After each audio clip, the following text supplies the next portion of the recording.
to guys. Pakita ko lang sa inyo yung bago kong kinabit na ilaw. Tinanggal ko na yung dito. Yan, pinatang ko siya ng ganito.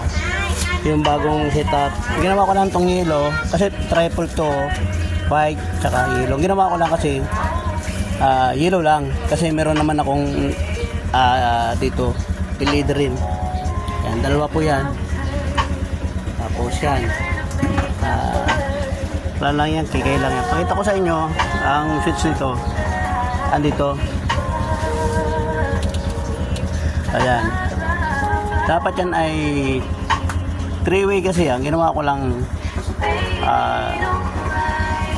isang yellow. Ayan. Kasi meron naman akong LED. Ito yung LED ko. Ito yung may yan yung LED ko. Tapos yan may high and low rin yan. Ayan. Ayan, tsaka isit natin yung ating bawang kabit. Kasi alam, pang ilaw ko lang yan. Ayan, pang ilaw ko yan. Okay. Yan po ang setup ng mukha ng Moryon. Okay. Salamat po. Try ko lang yung ganda naman, liwanag, madali namang kung may magpapakabit po ng dyan, sabi lang po sa akin. Kasi yan lahat po ay may relay.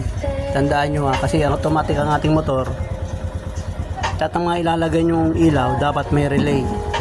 Pag natin ay dadirect sa battery, lalo't automatic po yan. Okay, salamat po. Yun lang ang payo ko sa inyo ha. Thank you.